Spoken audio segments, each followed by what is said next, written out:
You know how you find an excuse to watch videos while you're at work? Eh. You do what I did and just buy 30% of the company. Yeah, that'll do it. Yeah, that works. But yeah, I own and have a 30% stake in a plastics company. We do plastic injection molding. Very interesting industry that apparently exists in this county, which I didn't know existed until like 4 years ago, and then I just wound up suddenly becoming apparently an expert. So when this guy calls, he's just like, "Hey, I'm starting up a company. I need somebody that knows how to run one of these machines, and I happen to see that you're not working in the industry right now. You want to come back in?" And like, do you have a company now? And he's like, "No, but I'm starting one up."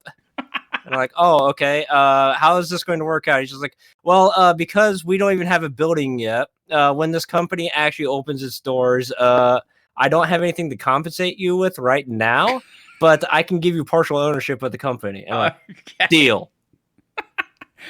Because Mhm. the wonderful thing about plastic injection molding is that if you get a customer to send you a mold and plastic and pallets to put the finished product on, there is next to no overhead cost other than the cost of the machine itself, which the average machine costs about the same as a brand new Honda Civic base model.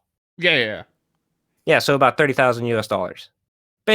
Basic cost of a fairly standard machine. And it's just like you just sit there and just set up the machine to run, and it goes burr, and then next thing you know, you have 1,000 parts. About 2 or 3 hours later, you just package them up, ship them out to the customer, make $1,000. I've heard the term plastic injection molding a bunch of times, not just you saying it a bunch of times, just in my life. What is plastic injection molding? I've never bothered to look into what it actually is. Okay, so it's actually how these are made. Right. These are this is molded plastic. I'm sure that you've seen 3D printed magic plastic where it's got like the lines from the different layers and stuff like that. Yeah. This is all made in one shot. Right. Basically, my job is to essentially melt plastic that comes in the form of a grind. So it's basically just like pellets. Sure. We melt that down into liquid, and then we shoot it into a steel sandwich of a mold. Right. At very, very high PSI. That way, it actually fills the part out. It looks pretty when it comes out. Right. Let me see here. I'm sure that there's like thousands of surely super boring training videos on YouTube because it actually is a hobbyist industry. Sure. Let me find one here. DIY injection molding. How to do injection molding in-house. Here, I found like the world's most boring training video just for you. It's about 3 minutes long.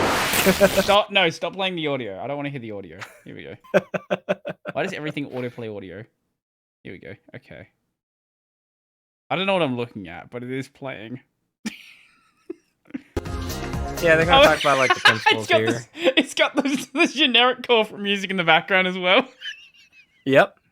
Oh, this is perfect. Just to let you know, if you're working as a 3D animator, these jobs find you. You don't find these jobs.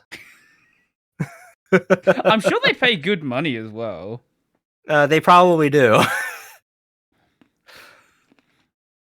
I still don't know what I'm looking at, but the thing goes in the thing, and then it puts the plastic in the thing. Yeah, so about 50 seconds in, you got the plastic dropping into the hopper. Why is this part? I'm just looking at the most replayed section. I don't know why it's the most replayed section. Whatever. Yes, sorry, I cut you off there. What were you saying? Okay, so about a minute 7 in, they're showing what's called the screw of the machine. It does not look like that. It looks more like a giant penis. I see why it's getting replayed then. Yeah, that makes sense. Yeah, okay. It basically looks like that. But basically what that does is that spins, and that pulls in the plastic that comes from the hopper up forwards in front of the screw, which that tip right there is referred to as the ram. Because eventually the plastic works its way past it into that ram area, where then it just sits there until the mold closes and seals, and then it just one punches all the plastic straight into the mold.